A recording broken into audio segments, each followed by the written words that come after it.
Amis joueurs, bonjour! Ravi de vous retrouver pour une toute nouvelle vidéo sur la chaîne, c'est Thomas, et c'est sûr, il était un jeu pour vous servir. Gros coup de cœur pour un petit jeu au dernier festival L'Alchimie du jeu à Toulouse où on a participé. C'est un tout petit jeu, comme je vous le disais, qui m'avait pas fait grande sensation au dernier festival de Cannes.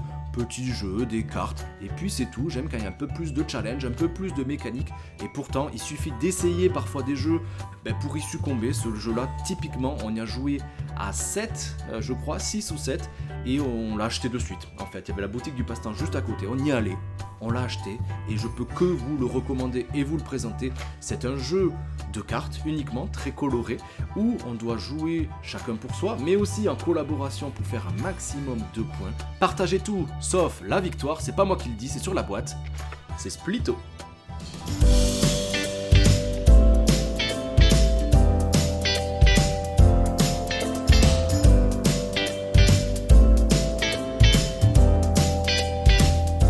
Splitto est un jeu de Luc Raymond et Romaric Gallonnier illustré par la talentueuse Maude Chalmel. Le principe du jeu est très simple. Dans Splitto, les joueurs collaborent avec leurs deux voisins directs, donc celui de gauche et celui de droite. C'est un jeu qui est uniquement à partir de 3 joueurs jusqu'à 8, à partir de 8 ans pour 15 minutes les parties.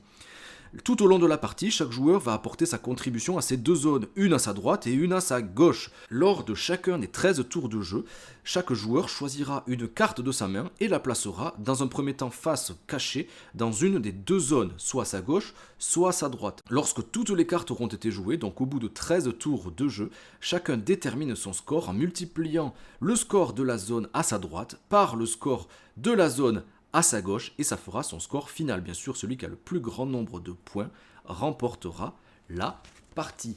Splitto, c'est un jeu malin, on dirait un petit jeu de combinaison, on va dire, avec des objectifs multiples et variés. Toutes les cartes ne seront pas utilisées, donc il va falloir bien sélectionner ces cartes.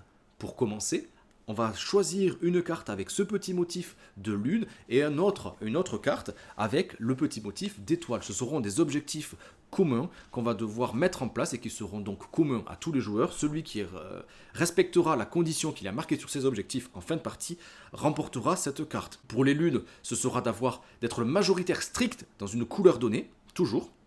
Et pour les étoiles, ça sera d'être là aussi le majoritaire strict, mais cette fois-ci dans un chiffre donné, sachant que chaque carte existe en double de son chiffre et de sa couleur. Toutes les cartes restantes seront mélangées et distribuées pour que chacun en ait 13 en main pour débuter la partie. Comme je vous le disais juste à l'instant en introduction, on va choisir secrètement une carte et on va la positionner soit à sa gauche, soit à sa droite. Et une fois que tout le monde aura fait de même, cette fois-ci, on va les révéler. Ainsi, on aura connaissance de la stratégie, en tout cas de la conduite à tenir si on veut essayer de scorer un maximum avec notre joueur adversaire, mais aussi collaborateur de gauche, et aussi celui de droite. Il y a deux types de cartes à jouer, les cartes chiffres colorées, selon les 6 couleurs représentées par les motifs juste sur la boîte, rose, bleu, jaune, violet, vert et orange. Et sinon, il y a aussi des cartes objectifs, mais cette fois-ci, qui n'intéresseront que de nos deux binômes finalement, en fonction de où on positionnerait l'objectif. Ces objectifs ramèneront des points, tout comme les objectifs communs. Si on arrive à la fin de la partie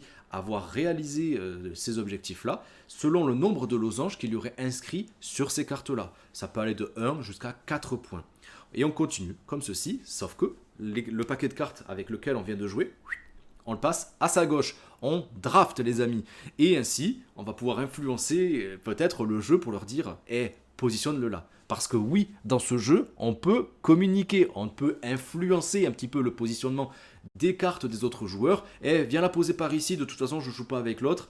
Regarde, je t'ai proposé un super objectif, je sais que tu peux jouer quelque chose. On ne peut pas l'inciter directement à jouer une carte pour ne pas la révéler aux autres, bien sûr. Mais voilà, on peut influencer un petit peu le jeu et c'est en ça que c'est plutôt fun aussi à jouer. Et en tout cas, il y a des bonnes barres de rire. En tout cas, nous, quand on y a joué, surtout à plusieurs. À 3-4, ça manque un petit peu de saveur. Mais vraiment, je trouve que c'est une excellente alternative aux jeux d'ambiance qui sont souvent ceux-là qu'on peut proposer dans des jeux à 7, 8 joueurs, 6, 7, 8. Ici, c'est un véritable jeu pas d'ambiance, vraiment de réflexion un petit peu, de stratégie un tout petit peu, d'influence, etc. C'est un parfait moment à passer quand vous êtes plusieurs autour de la table. Les objectifs personnels, donc ceux en plus des objectifs communs, sont divers et variés.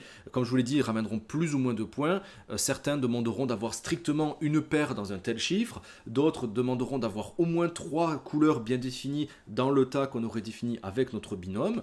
Ça pourrait être aussi d'être le majoritaire, là aussi, dans une couleur, dans un chiffre, etc. Bref, il y a beaucoup d'objectifs et c'est cette variabilité aussi que j'apprécie énormément dans ce jeu qui va amener à chaque fois son grain de sel parce qu'à chaque fois les objectifs qu'on va pouvoir jouer, ce ne sera jamais les mêmes. Toutes les cartes, comme je vous l'ai dit, ne sont pas distribuées, donc il y a quand même beaucoup de renouveau à chacune des parties.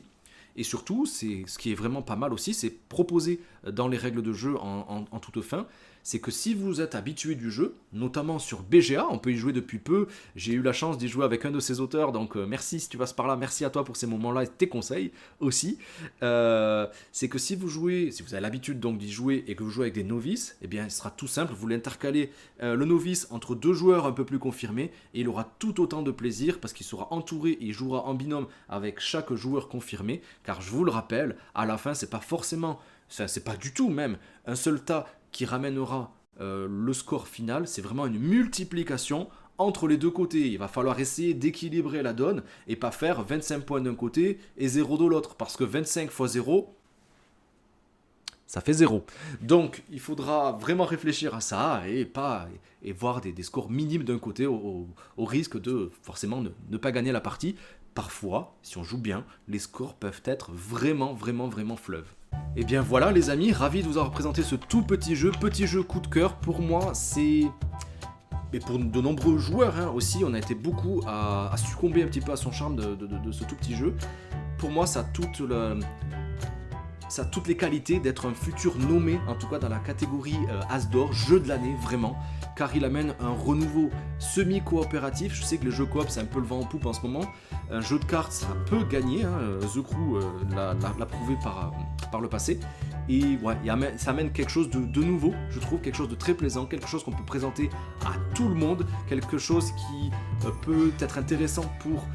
Tout le monde peut gagner, que vous soyez novice ou confirmé, que vous soyez vicieux ou très coopératif, tout le monde peut gagner. À vous d'y jouer, mais c'est le genre de jeu, je vous le conseille vraiment. Quand vous y jouez, vous avez forcément envie d'en faire une deuxième, une troisième, parce que les parties, elles sont très rapides, c'est juste 15 minutes comme je vous l'ai dit, donc il n'y a pas à chipoter. Jouez-y, vraiment.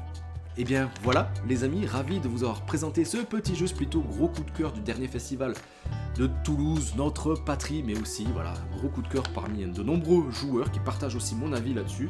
Ravi de vous avoir présenté ceci et j'espère vous avoir donné envie en tout cas de peut-être tester-le autour de chez vous, allez le louer, testez-le chez des gens qui l'auraient, etc. Allez dans votre boutique de jeux préférée peut-être pour avoir une démonstration. Les tours de jeu, voilà, ça risque d'être vraiment très facile à faire. Si ça vous a plu, vous le savez, on like, on commente, on partage et on s'abonne, ça fait toujours plaisir, ça me donne aussi confiance et ça me donne envie de continuer de vous présenter des nouvelles vidéos, donc n'hésitez pas si ça n'a pas déjà été fait. Et je vous laisse avec ceci, le catalogue de vidéos, les dernières vidéos sur la chaîne que je vous ai présentées dernièrement, les tops et nos petits coups d'œil, voire nos règles détaillées de jeu aussi, c'est tout ça sur la chaîne, donc voilà. Et moi, je vous dis à très vite sur Il était un jeu.